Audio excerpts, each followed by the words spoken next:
एप्लेट्स, introduction to एप्लेट्स। एप्लेट्स होते क्या हैं? जितने भी अब तक हमने चैप्टर्स पढ़े हैं जावा में, या जितना भी काम हमने अब तक स्टडी किया है, आपने ये नोट किया होगा कि हमने अब तक सिर्फ प्रोग्राम्स लिखे हैं, है ना। जावा में जस्ट हमने प्रोग्राम्स लिखे हैं, और ये प्रोग्राम्स क्यों लिखते हैं हम? ताकि हम कोई एप्लीकेशन बना सकें, कोई सॉफ्टवेयर डेवलप कर सकें। सो इट मीन्स जावा जितनी अब तक हमने पढ़ी है, अगर हम इसको अच्छे से पढ़ लें, then we are able to develop softwares, applications, है ना। बट स्टूडेंट्स, जावा यहीं तक लिमिटेड नहीं है। जावा में हम एप्लीकेशंस के साथ साथ वेब डिज़ाइनिंग भी कर सकते हैं, ठीक है। So Java is use to design web pages also.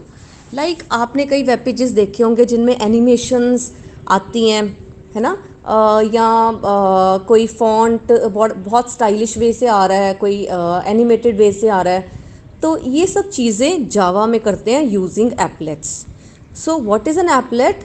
Applet एक तरीका है जावा में जिससे हम वेब डिज़ाइनिंग कर सकते हैं, वेब पेजेस डिज़ाइन कर सकते हैं।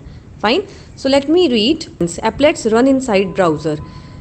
एप्लेट्स हमने लिख दिए, कैसे लिखने हैं वो हमने इस चैप्टर में स्टडी करना है। एक बार हमने एप्लेट्स की कोडिंग कर दी, फिर ये एप्लेट कहाँ एग्जीक्यूट होंगे, एप्लेट्स हम कहाँ रन करेंगे? एप्लेट्स हम एग्जीक्यूट करेंगे ब्राउज़र में, लाइक गूगल क्रोम हो गया, या इंटरनेट एक्सप्लोरर हो गया, या मोजिला फायरफॉक्स हो गया।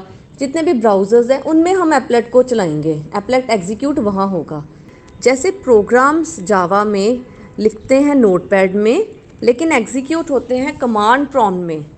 जो एप्लेट्स हैं उनको लिखेंगे सेम नोटपैड में, लेकिन उनको एग्जीक्यूट हम दो तरीक़ों से कर पाएंगे, कमांड प्रॉम्प्ट के थ्रू भी कर पाएंगे एंड वेब ब्राउज़र के थ्रू भी कर पाएंगे। ये दोनों तरीके हमने स्टडी करने इस चैप्टर में, ठीक है। Applets can be use to provide dynamic user interfaces and variety of graphical effects for web pages. Dynamic user interface जैसे फॉर्म्स होते हैं ना, कि ये चीज़ फिल करो, ये फिल करो, यानी यूज़र से हम इंटरफेस कर रहे हैं, यूज़र से इंटरेक्ट कर रहे हैं, तो वो फॉर्म्स डिज़ाइन कर सकते हैं, या हम इफेक्ट्स दे सकते हैं वेब पेजेस में। Fine, now what is an applet? An applet is a special kind of GUI based Java program. So it is a Java program, but it is a special kind of Java program that is embedded inside the web document, that is HTML page, and therefore can be run inside web browser. Now listen carefully. जावा का programme क्या होता है? जावा का programme हमने notepad में लिख दिया, ठीक है। उसके बाद हम क्या करेंगे, जावा का जो एप्लेट है, जो हमने एप्लेट लिख दी, बना दिया, इस एप्लेट को ना हम HTML जो डॉक्यूमेंट है हमारा, जो वेब पेज है, उसमें इसको इंसर्ट कर देंगे, ऐड कर देंगे, ठीक है। इसको उसमें लाइक एम्बेड कर देंगे। कैसे करेंगे, ये सब कैसे होगा, ये हमने सीखना है, यही तो हमने सारे चैप्टर में करना है। तो फिलहाल बस इतना कि हम जावा का एप्लेट नोटपैड में लिखेंगे, ठीक है। उसके बाद इस एप्लेट को हम सेव करेंगे और इस एप्लेट को हम एम्बेड कर देंगे या लिंक कर देंगे अपने वेब पेज के साथ। तो जिस पॉइंट पे हम लिंक करेंगे वहाँ पे ये एप्लेट डिस्प्ले होना शुरू हो जाएगा। आई थिंक हल्का सा क्लियर हो गया होगा आपको। To develop applets in Java we use the inbuilt class Java dot applet.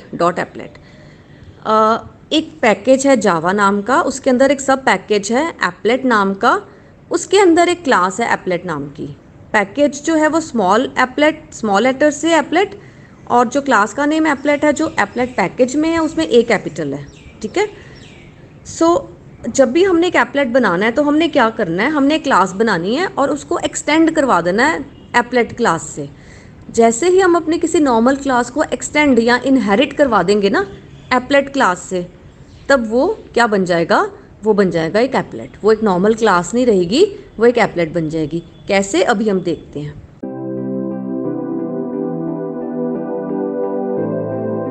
Creating and running a simple applet. So let us study a simple example of an applet. Here we explain the procedure to create and run a very simple applet that simply displays a simple applet message in its graphical window inside the browser. हम एक programme applet का programme लिख रहे हैं और just एक जैसे starting में सीख में समझाते हैं ना, जस्ट एक प्रिंट टेफ समझा देते हैं, या जावा में just system dot out print line वाले प्रोग्राम हमने समझाया था, वैसे ये छोटा सा एप्लेट है, इसमें हम जस्ट प्रिंटिंग बता रहे हैं कि कैसे प्रिंटिंग होती है एप्लेट में, ठीक है। इसके एप्लेट लिखने के ना कुछ स्टेप्स हैं। पहला स्टेप है सबसे पहले writing the Java applet. Applet को टाइप करना, किस में टाइप करना, नोटपैड में, ठीक है। तो create a Java source code file in any editor. हम नोटपैड यूज़ करेंगे। Let us name it my first applet dot Java. अब देखो, चलो प्रोग्राम देखते हैं, फिर आपको मैं क्लियर करती हूँ। प्रोग्राम की first statement, import Java dot AWT dot star. जब भी हमने एपलेट लिखना है तब हमने जावा पैकेज के अंदर एक सब पैकेज है AWT, ठीक है। इस पैकेज को हमने, AWT की फुल फॉर्म है एब्स्ट्रैक्ट विंडो टूल किट। ये चैप्टर भी आपके सिलेबस में है, ये भी करवाऊंगी कि जब भी हमने जावा का एपलेट लिखना है ना, तो पहले हमने हमेशा जावा पैकेज के अंदर जो AWT सब पैकेज है ना, उसकी सारी क्लासेस को इंपोर्ट करना है। तो उसकी स्टेटमेंट हम क्या लिखते हैं, import Java dot AWT dot star. अब ये इंपोर्ट स्टेटमेंट जैसे आपके C++ में होती थी ना, हैश इंक्लूड, है ना, वैसे ही जावा में अगर किसी पैकेज की क्लासेस को हमने अपने प्रोग्राम से लिंक करना है तो वील यूज़ इम्पोर्ट, ठीक है। सो import Java dot AWT dot star, यानी जावा एक पैकेज है, उसके अंदर एक सब पैकेज है AWT, उसकी सारी क्लासेस को हम इंपोर्ट करेंगे। क्यों करेंगे, क्योंकि हम उसकी क्लास का किसी ना किसी फंक्शन को यूज़ करने वाले हैं प्रोग्राम के अंदर। Next statement is import Java dot applet dot star. अब हमें एक तो AWT पैकेज की सारी क्लासेस चाहिए अपने प्रोग्राम में एपलेट बनाने के लिए, दूसरा हमें एपलेट पैकेज की भी सारी क्लासेस चाहिए होती हैं, ठीक है। सो ये स्टेटमेंट्स मैंडेटरी हैं। जब भी आपने एपलेट लिखना है, एक आपने AWT पैकेज की सारी क्लासेस को इंपोर्ट करना है, एक आपने एपलेट पैकेज की सारी क्लासेस को इंपोर्ट करना है, ठीक है। So let's continue. सो पहली दो स्टेटमेंट्स जो हैं दे आर इम्पोर्ट स्टेटमेंट्स, ठीक है। हमने AWT पैकेज की सारी क्लासेस को इंपोर्ट कर लिया and we have imported all the classes of applet package also, fine. Now next is we will create our class. Public keyword हमेशा यूज़ करना है, ऐसा क्यों, क्योंकि इस क्लास को हमने HTML डॉक्यूमेंट में एम्बेड करना है। So our class should always be public, fine. So public class, और हमने क्लास का नेम रख दिया माई फर्स्ट एपलेट, ठीक है। And you know in Java the class name always begins with a capital letter. उसके बाद देखो हमने क्या लिखा, extends applet. extends, this is a keyword in Java. So let me explain to you what is extends keyword.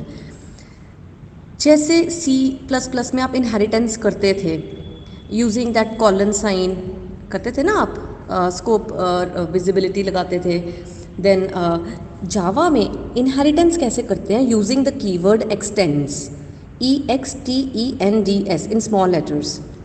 अब जब मैंने लिखा public class my first applet extends applet, what does that means, that means कि जो मेरी class है my first applet, that is being inherited from applet class. My first applet class is being inherited from applet class, या in other words you can say जो applet class है उसके सारे features my first applet class में आ गए through inheritance. Inheritance याद है ना क्या होती है, पेरेंट क्लास के सारे फीचर्स चाइल्ड क्लास में आ जाते हैं और चाइल्ड क्लास के अपने फीचर्स भी होते हैं। सो हमने एपलेट क्लास, एक पेरेंट एपलेट क्लास को पेरेंट क्लास बना दिया और माय फर्स्ट एपलेट क्लास को चाइल्ड क्लास बना दिया एक्सटेंड्स कीवर्ड से। इसका मतलब एपलेट के सारे features my first applet class में आ गए, ठीक है। This is very important. अगर हम एक्सटेंड्स एपलेट नहीं करेंगे तो हमारी क्लास एक नॉर्मल क्लास रहेगी, जैसे हमने मल्टी थ्रेडिंग में पढ़ा था, ठीक है। एपलेट क्लास नहीं बन पाएगी वो, और उसको हम HTML डॉक्यूमेंट में एम्बेड नहीं कर पाएंगे। Now in this class, class का कर्ली ब्रैकेट शुरू हो रहा है, देन देयर इज, अब देखो एक और नई चीज़, एपलेट्स में कभी भी मेन फंक्शन नहीं होता। मेन फंक्शन की जगह एपलेट्स में होता है paint function, fine. Main function की जगह एपलेट्स में कौन सा फंक्शन होता है, paint function. Public void paint, इसका ये सिंटेक्स होता है, क्योंकि paint function doesn't return anything, so return type is void, paint in small letters, ठीक है। और पेंट फंक्शन के अंदर हमेशा एक पैरामीटर होता है, that is graphics, that is of graphics class, any object of graphics class. अब ध्यान से सुनो, ये जो पेंट फंक्शन है ना, ये एक्चुअली एपलेट क्लास का एक मेंबर फंक्शन है, और एपलेट क्लास को हमने इनहेरिट किया है ना अपने प्रोग्राम में यूजिंग एक्सटेंड्स कीवर्ड। इसका मतलब एपलेट के सारे फीचर्स हमारी क्लास में आ गए, सारे फीचर्स के साथ साथ पेंट फंक्शन भी हमारी क्लास में आ गया और हम अपनी क्लास में उसको यूज़ कर रहे हैं, ठीक है। सो पेंट फंक्शन एपलेट क्लास का एक मेंबर फंक्शन है, ठीक है। एंड एक ग्राफिक्स क्लास होती है ठीक है। जो ग्राफिक्स क्लास है ना, ये AWT पैकेज की क्लास है, क्योंकि हमें पेंट फंक्शन यूज़ करना था। मेन की जगह पेंट यूज़ होता है। पेंट फंक्शन में ग्राफिक्स का ऑब्जेक्ट हमेशा लगता ही लगता है, मैंडेटरी है। और क्योंकि ग्राफिक्स क्लास AWT पैकेज के अंदर है, इसीलिए हमने AWT पैकेज को इंपोर्ट किया था। ये बात क्लियर हुई अब? ठीक है। सो ग्राफिक्स का एक ऑब्जेक्ट आ गया, जैसे हम इंट A लिखते हैं वैसे ग्राफिक्स G, यानी ग्राफिक्स क्लास का एक ऑब्जेक्ट है G। क्यों हमने G ऑब्जेक्ट बनाया? क्योंकि ग्राफिक्स क्लास के अंदर कुछ फंक्शंस हैं जो एप्लेट में लिखने के काम आते हैं, एप्लेट को ड्रॉ करने के काम आते हैं, या बहुत सारे फंक्शंस हैं। फिलहाल हम अभी एक ही डिस्कस कर रहे हैं क्योंकि हमारा फर्स्ट प्रोग्राम है। सो आपको पता है ना, ग्राफिक्स क्लास के अंदर जितने मेंबर फंक्शंस हैं, अगर उनको असेस करना है तो ऑब्जेक्ट के थ्रू ही करते हैं ना। आपको याद है C++ में हम ऐसे ही करते थे। अगर किसी क्लास के मेंबर फंक्शन को हमने यूज़ करना है तो हम कैसे उसको यूज़ करते थे? हम उस क्लास का एक ऑब्जेक्ट बनाते थे, फिर ऑब्जेक्ट डॉट ऑपरेटर के साथ मेंबर फंक्शन को कॉल करवाते थे। तो ऐसे ही हमने किया, हमने ग्राफिक्स क्लास का एक ऑब्जेक्ट बना दिया G, और क्योंकि हमने ड्रॉ स्ट्रिंग फंक्शन को यूज़ करना है, and draw string function graphics class का एक मेंबर फंक्शन है, ठीक है, तो इसलिए हम लिखेंगे G dot draw string. Draw string क्या करेगा? ये जो मैसेज है ना डबल कोट्स में, अ सिंपल एप्लेट, इसको स्क्रीन के 50th रो के 25th कॉलम से लिखना शुरू कर देगा। ये इसकी लोकेशन है, X location and Y location, 50 from X and 25 from Y, ठीक है। एंड उसके बाद हमने एक और लाइन प्रिंट करवाई, this is my first applet. ये उसी रो में है लेकिन 45th कॉलम में आएगा। देखते हैं इसकी आउटपुट कैसी है। तो this is the first applet, simple सा प्रोग्राम एप्लेट का, ठीक है।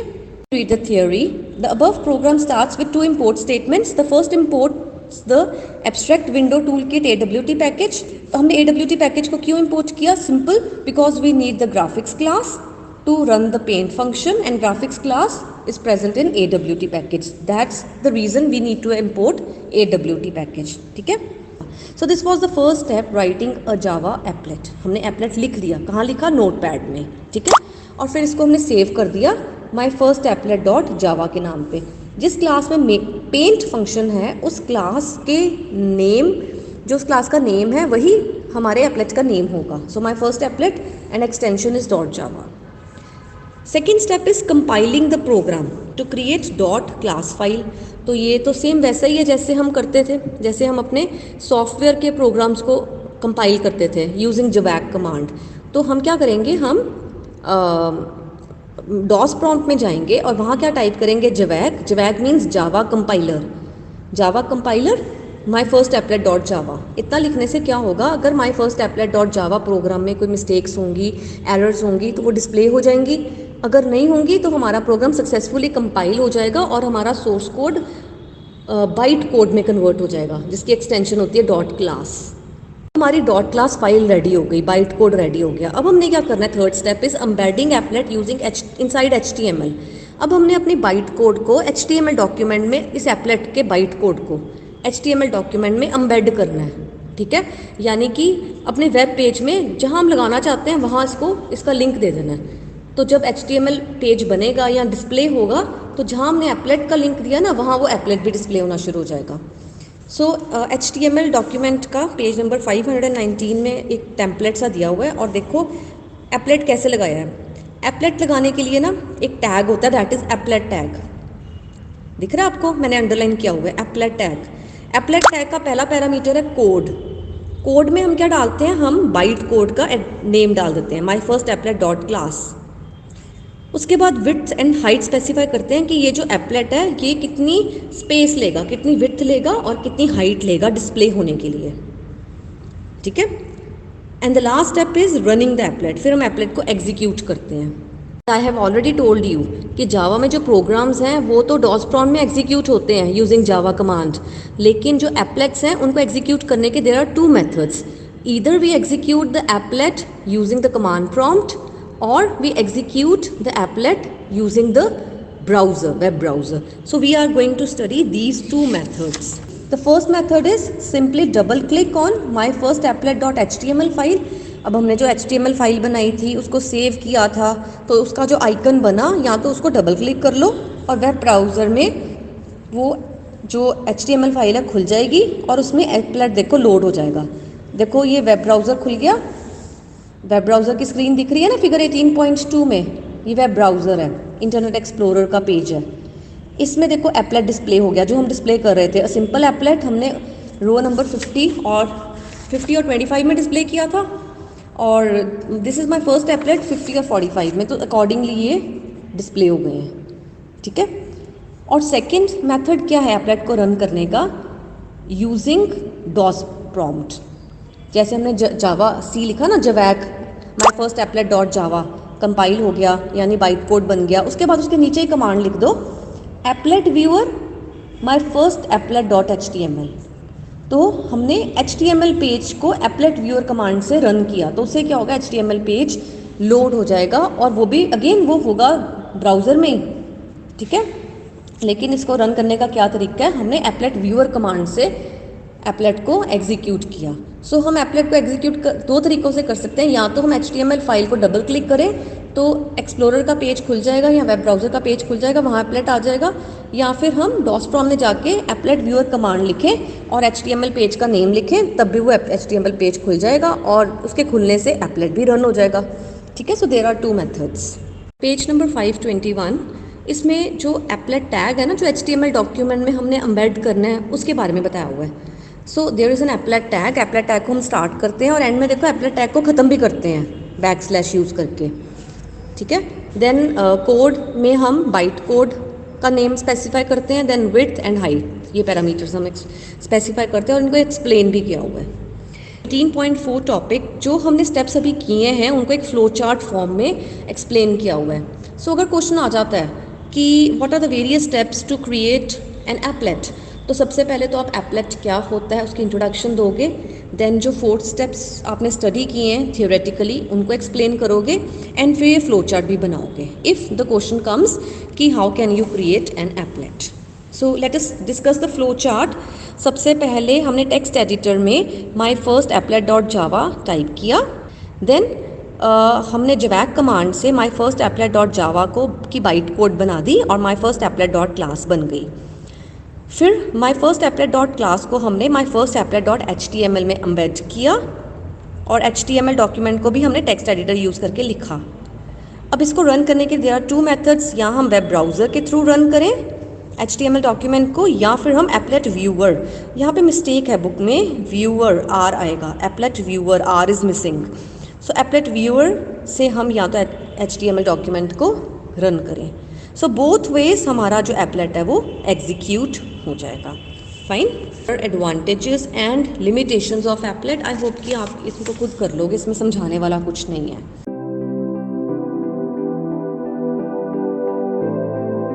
Okay students, now let us discuss the applet class topic from page number 528. applet class जो हमने एक्सटेंड की थी अपनी क्लास में, एक प्रोग्राम, एक क्लास, सिंपल क्लास को applet में कन्वर्ट करने के लिए, याद है ना हमने क्या लिखा था, public class my first applet x tends applet. तो एक एप्लेट क्लास में वो सारे फंक्शंस हैं जो एप्लेट में हम यूज़ कर सकते हैं, एप्लेट को चलाने में, स्टॉप करने में, एप्लेट की डिज़ाइनिंग करने में, सारी जितने भी फंक्शंस हैं वो सब एप्लेट क्लास में प्रेजेंट हैं। अभी जो एप्लेट क्लास है ना, ये बहुत बड़ी हायरार्की है इसकी। देखो इसमें एक डायग्राम दी हुई है, आप बनाना चाहो तो बना सकते हो, बट हमें सिर्फ एप्लेट क्लास से मतलब है, तो बाकी चीज़ें बनाने की ज़रूरत नहीं है। सो मैं आपको बताती हूँ, पहले इसको समझो। Page 430 figure 15.1। अब देखो हायरार्की में सबसे ऊपर ऑब्जेक्ट क्लास है। जावा के लैंग पैकेज में एक ऑब्जेक्ट क्लास है ना। जावा एक मेन पैकेज, उसमें बहुत सारे छोटे छोटे पैकेजेस हैं, एक लैंग पैकेज भी है, उसमें एक ऑब्जेक्ट क्लास है।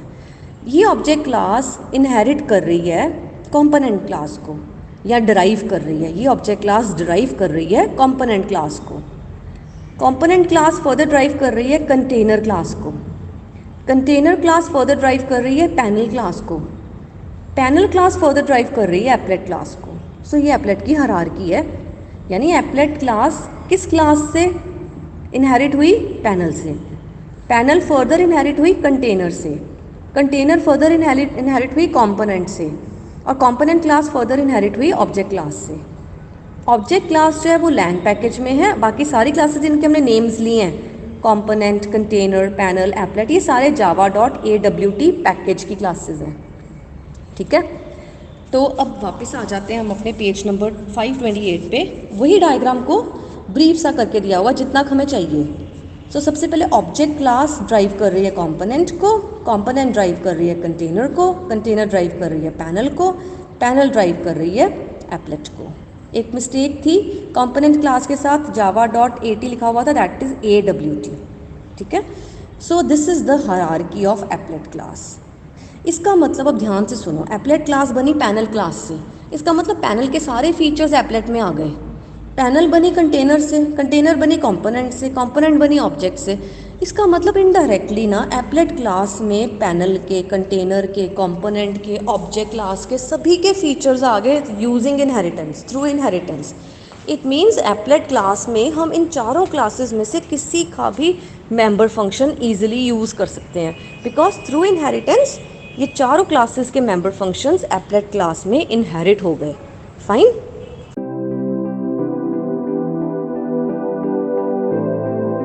Life cycle of an applet, very very important topic आ जाता है एग्जाम्स में।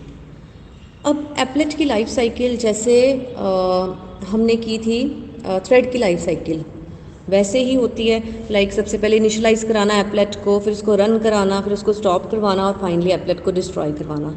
So let us study that in detail. Let me read the theory, page number 529। Every applet you create inherits a set of default methods from applet class। कि जो भी applet आप create करते हो, जब आप applet classes को extend करते हो अपनी क्लास को, तो applet के सारे methods आपकी क्लास में आ जाते हैं। ठीक है, There are 5 stages in the life cycle and each of which has a matching method। Applet की लाइफ साइकिल में 5 स्टेजेस होती हैं। देयर आर 5 स्टेजेस एंड हर स्टेज का एक अपना मेथड है। यानी मेथड इम्प्लीमेंट होता है तो पता लगता है कि इस स्टेज पे है, या कोई स्टेज को इम्प्लीमेंट करने के लिए मेथड रन होता है। ठीक है, you can override these methods to gain access to the life cycle of एप्लेट्स life. ये जो 5 मेथड्स हैं, इनकी बॉडीज़ को हम रीडिफाइन कर सकते हैं, ओवरराइड कर सकते हैं। मीन्स हम इनकी बॉडीज़ में खुद की कोडिंग कर सकते हैं, उसे ओवरराइडिंग कहते हैं। ठीक है, एप्लेट की जो फंक्शंस हैं, ये जो 5 मेथड्स हैं, जो 5 क्लासेस को 5 स्टेजेस को रिप्रेजेंट कर रहे हैं एप्लेट की, ये जो 5 मेथड्स हैं, इनकी हम कोडिंग खुद की दे सकते हैं, इनमें हम खुद कोडिंग कर सकते हैं, जिसको हम ओवरराइडिंग कहते हैं। The 5 stages of एप्लेट्स life cycle are listed here. ये डायग्राम देखो, ये जो एरोज हैं, these are those 5 stages. Arrows में जो फंक्शंस हैं, फंक्शंस की पहचान है ना, राउंड ब्रैकेट्स होते हैं। So first function is init, then start, then stop, then destroy, और बीच में एक और फंक्शन यूज होगा, that is paint. Paint function थोड़ा सा हमने लास्ट प्रोग्राम में पढ़ लिया। So these are the 5 stages you can say, और 5 methods that represent 5 stages of the life cycle of an applet। ठीक है, ये डायग्राम देखो, पहले हम स्टेजेस को एक्सप्लेन करते हैं। ये जो टेबल बना हुआ है यहाँ से, फिर ये आपको डायग्राम भी क्लियर हो जाएगी। So the stages of applet life cycle. First is initialization stage. जब आप एप्लेट को क्रिएट करते हो, लोड करते हो, स्टार्टिंग में आपने एप्लेट बनाया, ठीक है, सो वो इनिशियलाइजेशन स्टेज, वो एक ही बार चलती है, एक ही बार एप्लेट लोड होता है, इनिशियलाइज होता है। This is the part of एप्लेट्स life cycle in which applet object is created. जब हम एप्लेट के ऑब्जेक्ट को क्रिएट करते हैं and loaded, at this point it's appropriate to create objects needed by the applet as well as initialize values that must be valid when the applet runs। हम इस initialization phase में एक तो applet create होता है, दूसरा हम applet में values भी, initial values भी डाल सकते हैं जो हमने डालनी, अगर हमने डालनी है कोई। ठीक है, the initialization stage occurs only once in the life cycle of an applet। applet की life cycle में एक ही बार ये stage आती है। ठीक है, you can tap into the initialization stage by overriding the applet's class init method। Initialization phase में क्या क्या काम होना चाहिए, इसकी कोडिंग आप इनिट मेथड में लिख सकते हो। इनिट इनिशियलाइजेशन की ये शॉर्ट फॉर्म है। सो इसका कॉरस्पॉन्डिंग मेथड कौन सा है स्टेज का? Init. Return type is void। This method is called by the system when the applet is initially loaded और reloaded. It serve the same purpose as constructor in the application. जैसे constructor था ना, constructor is use to create an object and use to assign initial values to the object. Constructor तो applications में था ना, softwares में। अब हम तो वेब डिज़ाइनिंग की बात कर रहे हैं। तो वेब डिज़ाइनिंग में जो एप्लेट का कंस्ट्रक्टर है दैट इज़ इनिट फंक्शन। तो स्टार्टिंग में एप्लेट को कौन सी वैल्यूज़ देनी है, एप्लेट जब लोड होगा तब क्या क्या होना चाहिए, वो सारी कोडिंग हम इनिट मेथड में कर सकते हैं। ये हम करेंगे, हम इसके प्रोग्राम्स करेंगे, फिर और क्लियर होगा। फिलहाल थोड़ा सा थ्योरेटिकली समझ लो। This is a good location for the code that performs any activity that needs to be done once in the beginning of एप्लेट्स life cycle. कोई काम हम चाहते हैं एक बार हो स्टार्टिंग में, वो हम इनिट मेथड में डाल सकते हैं। This method can be use for creating objects, setting fonts, loading images, या एप्लेट का बैकग्राउंड सेट करना है, एप्लेट का कोई स्टाइल सेट करना है। मीन स्टार्टिंग में जो सेटिंग्स करनी है एक ही बार हो स्टार्टिंग में, वो चीज़ें वो कोडिंग हम इनिट फंक्शन में कर सकते हैं। ठीक है, आई होप इनिट या इनिशियलाइजेशन स्टेज या init function is clear to you. Next stage in applets life cycle is start stage. ठीक है, this stage occurs when the system starts running the applet. एक तो एप्लेट बन गया, वो किस में बना, इनिशियलाइजेशन फेज में। अब एप्लेट रन हो रहा है, चल रहा है। अगर एप्लेट में कोई एनिमेशन है वो चल रही है, या कोई टेक्स्ट डिस्प्ले हो रहा है वो हो रहा है, तो वो स्टार्ट फेज में है उस टाइम हमारा कंट्रोल। ठीक है, the start stage can occur right after the initialization stage और when an applet is restarted. अब सुनो ध्यान से, मैंने एक वेब ब्राउज़र में वेब पेज खोला, उसमें कुछ एनिमेशन है, वो एनिमेशन चलनी शुरू हो गई, तो इसका मतलब अगर वो एप्लेट में बनी हुई एप्लीकेशन, इट मीन्स कि वो एप्लेट फ़िलहाल स्टार्ट स्टेज में है। ठीक है, अब अगर मैं उस वेब पेज को मिनिमाइज़ कर दूँ या उसके ऊपर एक नया वेब पेज खोल लूँ, सपोज़ मैंने 10 वेब पेजेस खोले हुए हैं, ठीक है, 10 वेबसाइट्स खोली हुई हैं, तो अगर सारे वेब पेजेस जो पीछे रह गए, जो तो ऊपर है सबसे जिसमें हम वर्क कर रहे हैं उसकी बात नहीं कर रही, जो पीछे हिडन वेब पेजेस हैं, तो होता पता है क्या है, उनकी जो प्रोसेसिंग है ना वो स्टॉप हो जाती है। अगर एप्लेट्स की एनिमेशन चल रही है या कोई एप्लेट सॉन्ग प्ले कर रहा है, हम एप्लेट में सॉन्ग भी प्ले कर सकते हैं, म्यूज़िक, एप्लेट में वीडियो भी प्ले कर सकते हैं। ठीक है, अगर ऐसा कुछ हो रहा है तो वो स्टॉप हो जाएगा। क्यों? क्योंकि वो तो बैकग्राउंड में है, उसको चलाने का फ़ायदा ही नहीं है, वो दिख तो रहा है नहीं यूज़र को, ऐसे ही एग्जीक्यूशन टाइम लेता जाएगा। ठीक है, तो होता क्या है, जो करंटली विजिबल पेज है ना उसमें जो प्रोसेसिंग है वो चल रही होती है, और बाकी जो हिडन पेजेस हैं पीछे उनकी प्रोसेसिंग ख़त्म हो जाती है, फिनिश हो जाती है, स्टॉप हो जाती है। फिनिश नहीं होती, स्टॉप हो जाती है। ठीक है, फॉर द टाइम बिंग। और जैसे ही मैं कोई पीछे वाला वेब पेज ऊपर ले आऊँ क्लिक करके, फिर वो एप्लेट फिर से चलना शुरू हो जाता है। सो इसीलिए यहाँ पे लिखा हुआ है कि this stage occurs right after the initialization stage, या तो इनिशियलाइजेशन स्टेज के बाद स्टार्ट स्टेज शुरू हो जाती है, या फिर when the applet is restarted और रीलोडेड। या एप्लेट को हमने स्टॉप कर दिया था, या हमने मिनिमाइज़ किया वेब पेज को तो एप्लेट स्टॉप हो गया, या अपने वेब पेज के ऊपर दूसरा वेब पेज खोल लिया तब भी हमारा पिछला एप्लेट स्टॉप हो गया। और जैसे ही हम मैक्सिमाइज़ कर देते हैं वेब पेज को या पिछले वाले वेब पेज को आगे ले आते हैं, तब उसका एप्लेट फिर से रीस्टार्ट हो जाता है। ठीक है, this usually happens when the user switches back to the applet's page after viewing different page on his or her web browser. So I have explained this. Unlike the initialization stage, the start stage can occur several times in the life of the applet. Initialization stage तो एक ही बार होती है, लेकिन start stage बार बार आ सकती है। Applet को minimise किया, जब मैक्सिमाइज़ किया फिर स्टार्ट शुरू हो गई, उस एप्लेट के ऊपर दूसरी विंडो खोल ली, फिर पुरानी विंडो को ऊपर ले आए, फिर स्टार्ट हो गया। सो स्टार्ट बहुत बार हो सकता है एप्लेट। ठीक है, to provide your own start code override the applet's class start method. तो स्टार्ट स्टेज का कॉरस्पॉन्डिंग मेथड कौन सा है, स्टार्ट।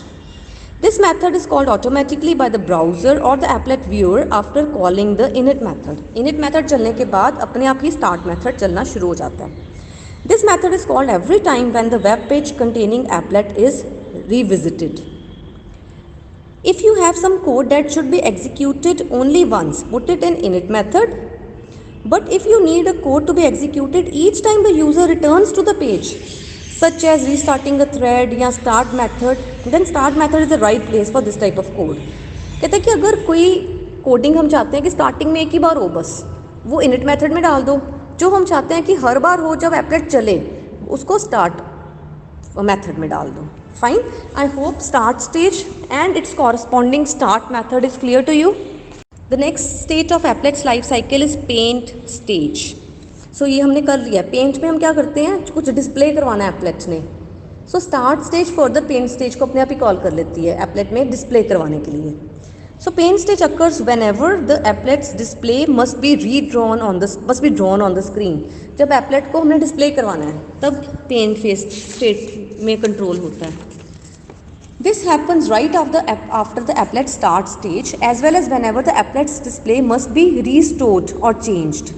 तो यहाँ तो स्टार्ट के बाद इमीडिएटली पेंट कॉल हो जाता है. So there is a sequence. पहले इनिट फेज चलता है, इनिट मेथड चलता है, वो स्टार्ट मेथड को कॉल करवाता है. Start method further paint method को कॉल करवाता है. ठीक है. So I am reading only the underlined lines. Almost every applet you write will have a paint method. Paint जैसे मेन फंक्शन हमेशा होगा हर प्रोग्राम में, वैसे एप्लेट के केस में पेंट मेथड हमेशा होगा ही होगा. Which is the method you override to provide your applet with its display. जिसमें हम डिस्प्ले का सारा काम लिखेंगे कि एप्लेट में ये वर्डिंग डिस्प्ले हो, इस जगह पर हो, ये कलर होना चाहिए, इस तरह की एनिमेशन होनी चाहिए. ये सारा काम हम पेंट में लिखेंगे. तो इसका कॉरस्पॉन्डिंग फंक्शन कौन सा है, paint. The paint method is perhaps the most commonly overridden applet method. क्योंकि इसको तो चलाना ही चलाना है. पेंट मेथड के बिना हम एप्लेट में कुछ डिस्प्ले नहीं करवा सकते.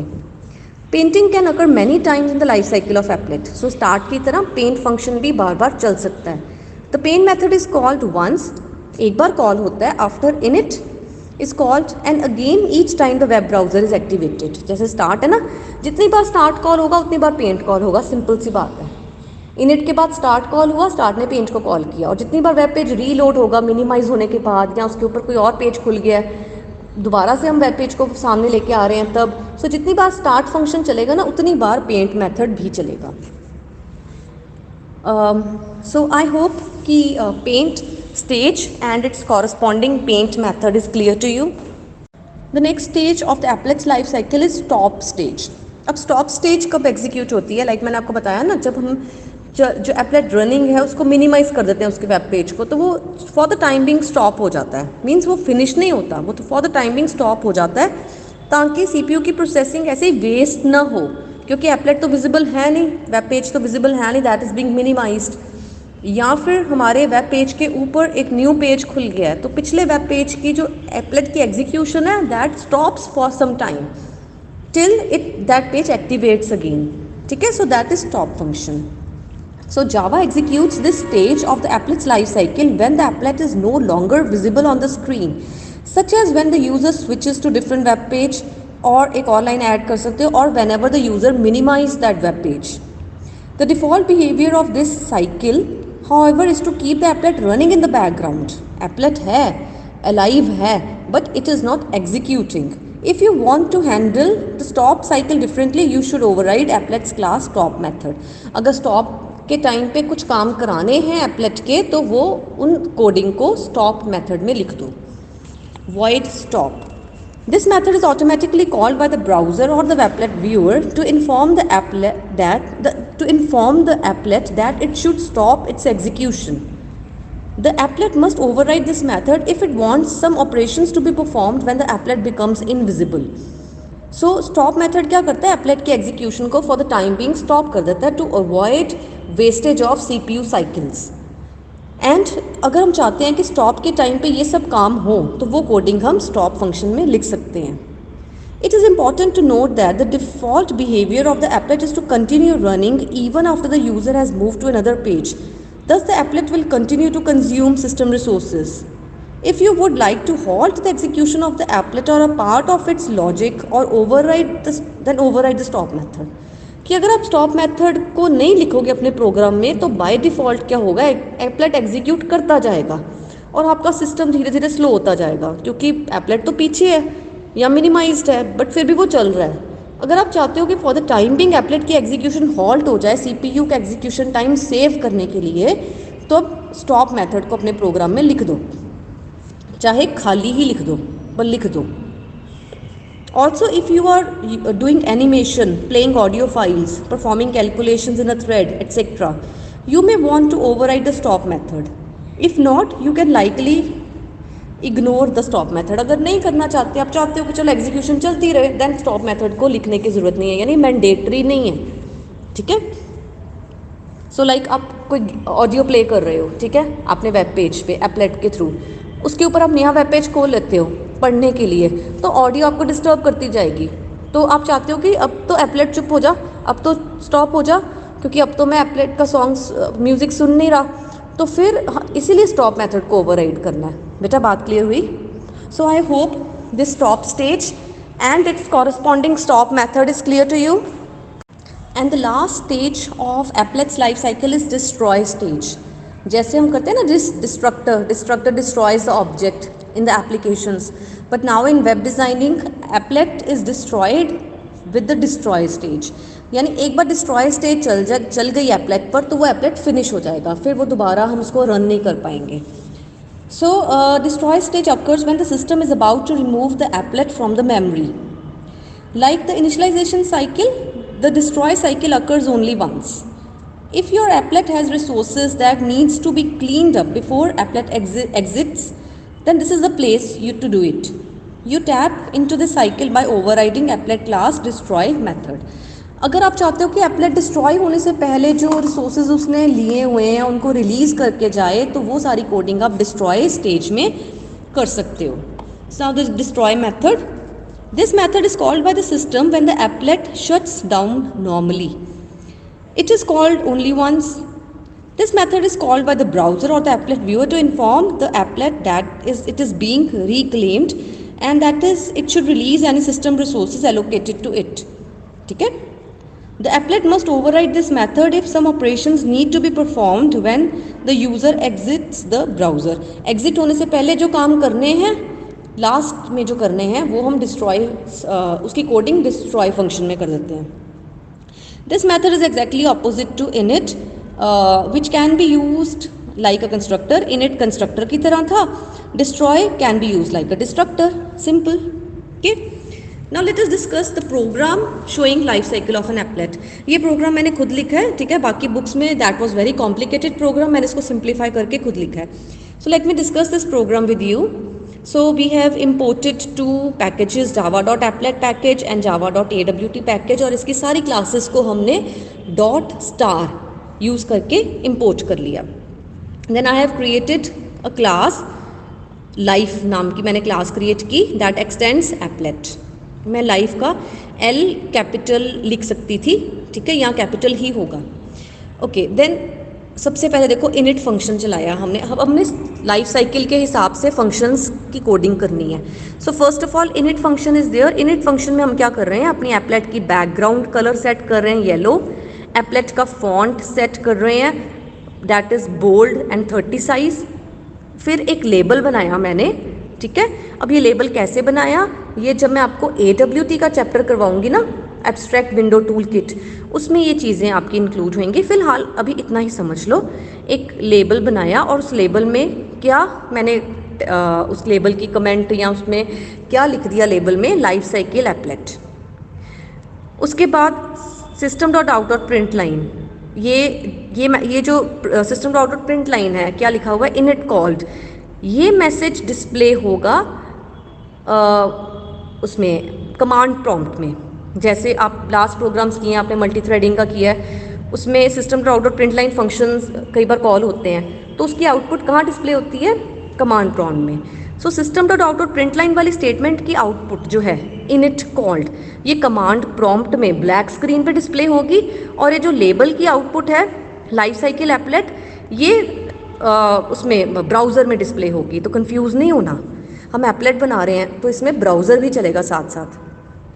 देन स्टार्ट मेथड में हम जस्ट कमांड प्रॉम्प्ट में क्या डिस्प्ले करवा रहे हैं, start called. Then there is a paint method में हम कुछ भी नहीं कर रहे, जस्ट लिख रहे हैं पेंट कॉल्ड। प्रोग्राम को सिंप्लीफाई करना है, हम जस्ट लाइफ साइकिल को एक्सप्लेन करना है, ठीक है। Then there is a stop function, और स्टॉप कॉल्ड प्रिंट होगा message. Then there is destroy function, destroy called print होगा। ये हमने अपना एप्लेट की कोडिंग कर ली नोटपैड में। फिर हमने जवैक कमांड से इसका बना लिया हमने बाइट कोड, और हमने यहाँ पे एक HTML कोडिंग की है। HTML कोडिंग अब मैंने सारी नहीं शो की हुई, जितनी हमें चाहिए ना समझने के लिए उतनी मैंने लिखी है। HTML कोडिंग होगी, ऊपर भी कुछ कोड होगा, नीचे भी कोड होगा, बीच में जो इंपॉर्टेंट कोड है वो है एप्लेट टैग। एप्लेट टैग में मैंने कोड में क्या लिख दिया, लाइफ डॉट क्लास भी लिख सकती थी, लाइफ भी, ठीक है। और हाइट दे दी एप्लेट की 200 और विड्थ भी 200 दे दी और एप्लेट टैग को फिनिश कर दिया। फिर मैंने जवैक कमांड से, तो सबसे पहले हमने कंपाइलिंग करनी है। सबसे पहले हमने जवैक कमांड से लाइफ डॉट जावा को कंपाइल करके byte code dot class file बनानी है। फिर उस डॉट क्लास फाइल को हमने HTML डॉक्यूमेंट में एम्बेड करना है, जैसे हमने पढ़े थे स्टेप्स। फिर उसके बाद हम रन करेंगे अपने एप्लेट को। तो मैं MS उसमें कमांड प्रॉम्प्ट में ही रन कर रही हूँ एप्लेट व्यूअर से लाइफ डॉट HTML। तो जैसे ही मैंने ये लिखा लाइफ डॉट HTML, तो नेक्स्ट पेज पे देखो, जो ये नेक्स्ट पेज है इसमें देखो वो सारे जो system dot output print line वाले आउटपुट्स हैं ना, वो सारे कमांड प्रॉम्प्ट में आ गए। Init called, start called, paint called, paint called, paint called, ठीक है। और जो ब्राउज़र है उसमें जो हमने लिखा था लेबल में वो डिस्प्ले हो गया, लाइफ साइकिल एप्लेट। और जब मैं ये ब्राउज़र को क्रॉस कर दिया, अगली डायग्राम में देखो, जब मैंने ब्राउज़र को क्रॉस कर दिया तब स्टॉप और डिस्ट्रॉय कॉल्ड हो गए, ठीक है। After closing the applet window, stop is called first and then destroy method is finally executed which is shown below in the console. Is this clear? So this is all about life cycle of an applet, and that is very, very important topic.